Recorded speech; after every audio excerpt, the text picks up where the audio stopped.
Hello, everyone. Welcome to the final review for this class, Math 116 in winter 2021. So first, let's go over kind of the list of topics that we've covered since the second midterm. So we started off after the midterm doing section 2.7. And 2.7 was on combining functions.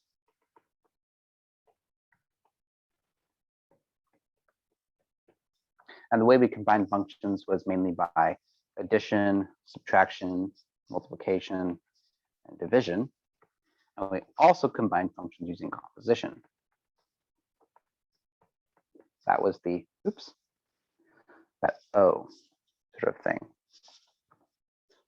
Okay, we also did section 2.8. Section 2.8 was on one-to-one functions and their inverses.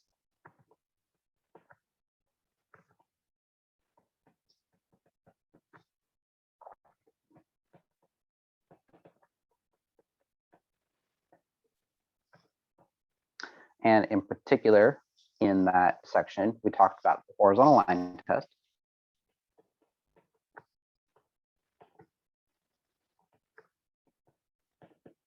We also talked about how to show or prove that some function f is or is not one-to-one. That's important. And we also talked about finding the inverse. So that's usually called f inverse. We talked about doing that graphically. So on a graph, and we also talked about doing that algebraically by computing it. All right, and then we moved into chapter 3, and section 3.1 was on quadratic functions and models.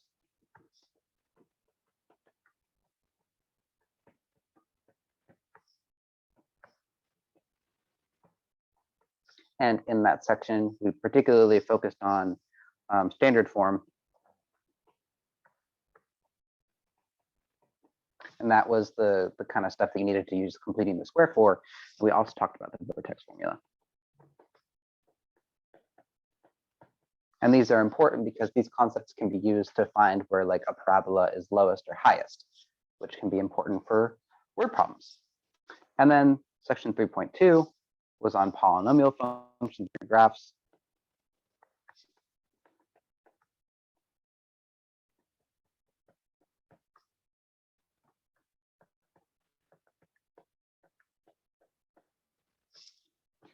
And in that section, we focused on the end behavior, also the roots, also called zeros, of our polynomials. We talked about the multiplicity of those roots.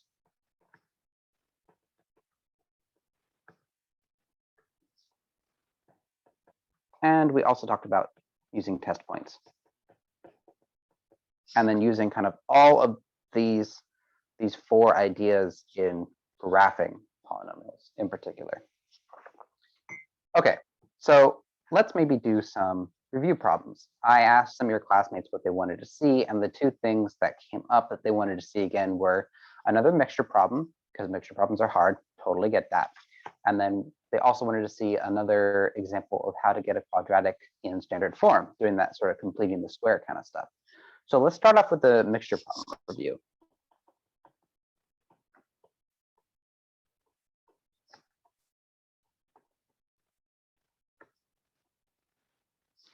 So let's just jump right into another example. So let's say I have 400 milliliters of 50% acid solution. Pretty standard stuff. And I want to dilute it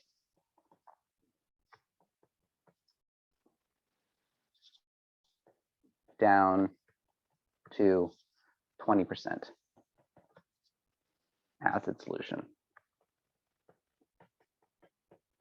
So I've got this 400 milliliter container thing of 50% acid, and I want to dilute it down to 20% acid for whatever reason.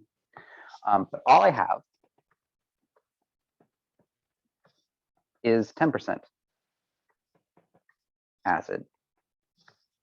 So all I got is 10% acid to dilute it with. So the question is, how many milliliters of the weaker acid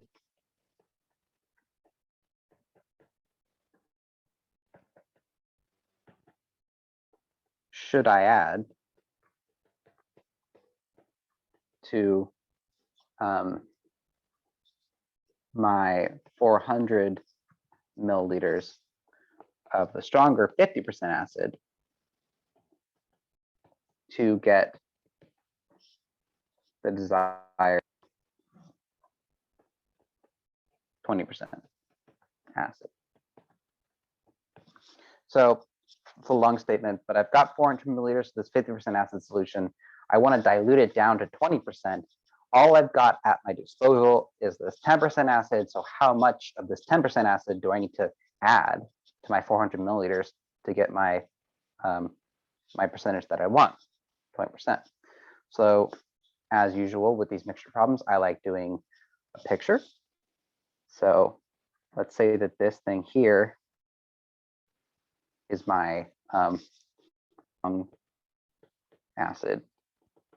My strong acid, I said I have 400 milliliters, and I know that it's at 50%, right? That comes from here and here in the word problem. Oops. Okay. And I'm going to add to it my weaker acid. Right? I don't know how much I need to add of that. So we're going to leave that as a variable, X milliliters. I do know, however, that the weak acid is 10%. And that comes from here in the word problem. And I want to add these two together. Make some more room for myself here.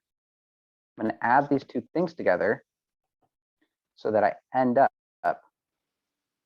with something that is 20% acid.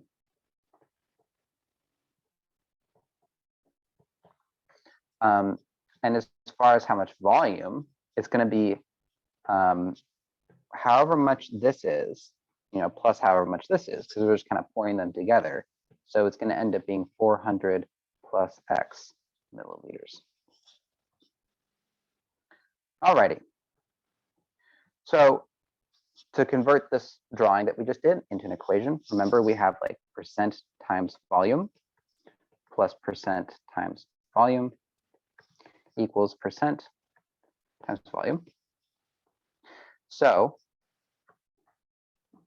the percentage here is 50%. And remember, when you're converting these percentages down to the word problem, you need to write them in decimal form. 50% is half, right? So it's going to give it 0.5 times the volume, which is 400 milliliters, plus 10%, which is going to be 0.1, like that, times X milliliters, the volume of the second vial.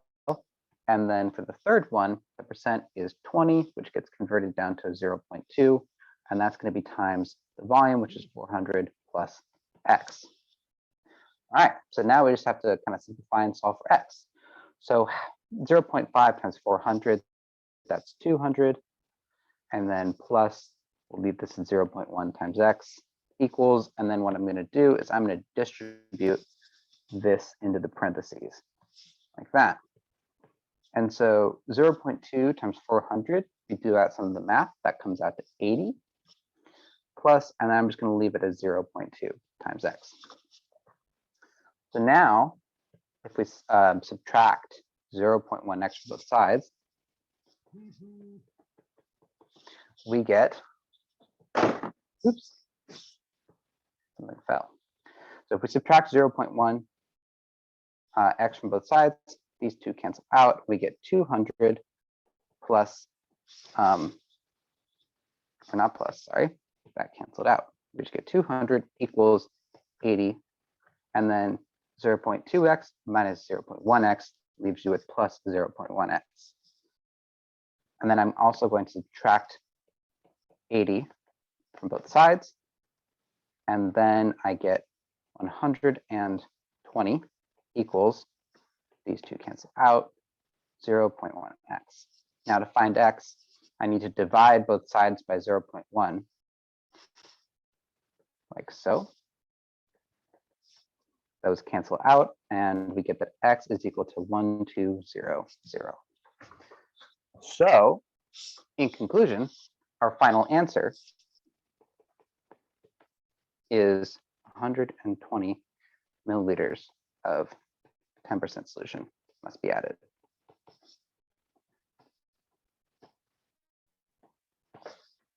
All right, so hopefully that was mostly review, kind of just refresh you on the kind of things we did earlier this quarter. So now let's kind of jump into one of the harder things that we have to do in the class, which is talking about quadratic standard form.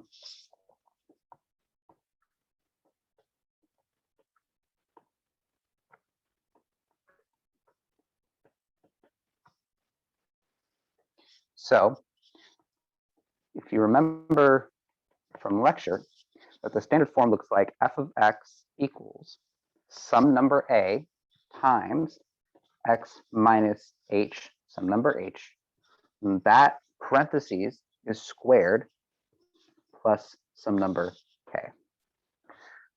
And one of the reasons that we like standard form is because we know from here that the vertex is at h comma k.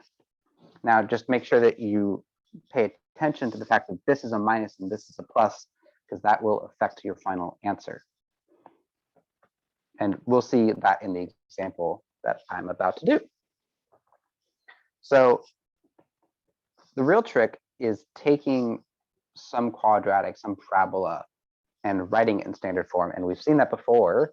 And I'm just going to kind of go through the process again, and hopefully it'll really kind of solidify it in your mind. So let's go ahead and do f of x. Let's do equals 3x squared plus 2x minus 2. Okay. So our first step that we usually did is we kind of looked at the first two terms. So I'm going to group them together with some parentheses just to kind of really solidify in my head that I'm focusing in on those. And then I want to pull out this leading term. Now remember, in order to pull it out from parentheses, I actually have to pull it out from both terms inside the parentheses. So I end up getting a 3 out front, and then an x squared here. Sorry, that's not very clear. Squared, I'll fix that. There we go. Get an x squared there, plus 2 divided by 3x, 2/3 x. And so you can kind of see that those are equal if you take that 3 and you kind of multiply it back in like that. You can kind of see you pop back out the thing we just had. Okay. And then a minus 2 at the end, don't forget that. Now, the next step is going to be adding and subtracting something. So we're going to add something in the parentheses, and we're going to subtract something out of it. And the thing we want to add inside the parentheses is going to end up being, so we just have that still. We're going to add 2/3 over 2 squared. I'm actually going to end up running out of room. So move this over a little bit. There we go. And to see where that came from, what you're adding is b over 2 squared, where b comes from this thing here. It's this b. So this right here is our b. So b is 2/3, so we get 2/3 over 2 squared. So we added that on the inside, and then minus 2 on the outside from before, and then we have to subtract away the same thing. Now, we have to make sure that we take this thing when we're subtracting away and multiply it by 3. That's very important. So we get a 3 times 2/3 over 2, all squared. Okay, So now, if we look at this internal thing inside the parentheses right here, we can apply perfect squares formula to it. And if we do that, what you end up getting is x plus 2/3 over 2, all squared now. And that's very important. And like we do that step so that we do get that squared on the outside of the parentheses, because that's part of the standard form. Okay. Then we get the -2 on the outside, and same thing here. I'm not going to change any of this just yet. We'll simplify it in a minute. So now that we kind of have the main sort of gist of it down, what we're going to do is we're going to simplify down the whole thing as much as we can, and we'll get what we want. So to start off, x plus 2/3 over 2, you can write that as 2/3 times 1/2. And that's all squared, -2 minus 3, and then I'll do the same thing here, 2/3 times 1/2 squared. And in both of those cases, the 2's cancel out when you do that multiplication. And so we get 3x plus 1/3 squared, -2 minus 3, and then 1/3 all squared. So now I'm going to go ahead and take this squared. I'm going to distribute it into there, simplify some more. It's just simplifying at this point. We're just trying to get it to look a little bit nicer. So 3 times 1 over 3 squared. There's technically 1 squared here, but 1 squared is just 1. So I'm just going to leave it as that. So now we've got 3x plus 1/3 squared -2. And then if you take 3 times 1 over 3 squared, you just get 1/3, because this 3 and that squared kind of cancel out in a sense. And then a couple more simplifying, or rather just one more step. -2 minus 1/3 is just -2 1/3. And that is a fully simplified version. All right, so from here, we can pull out the vertex, right? Because remember, we've got h and k. And you have to be careful here, because remember, it's -h. And see how this is a plus? So secretly, it's going to be minus 1/3 here. So our vertex is going to be -1/3, and then k is -2 1/3. And we can actually check that with our vertex formula that we used. So let's check that. So we know that the vertex,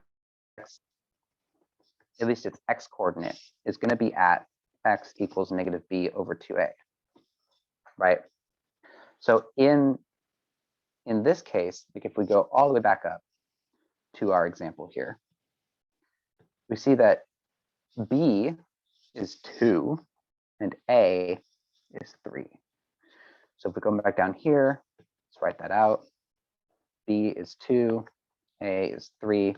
So our vertex is going to be at x equals -b over 2a. We plug those in, we get -2 over 2 times 3. And those 2's end up canceling, and we get -1/3. And look at that. The x coordinate that we calculated with the vertex formula matches up exactly with the x coordinate that we found using completing the square stuff. So hopefully this was a good refresher. Hopefully it solidified things in your mind and really gets you one step closer to being nice and prepared for our final. So of course, if you have any questions on any of this or anything at all, I'll see you in office hours, or if you can't make them, you're free to reach out and email me instead.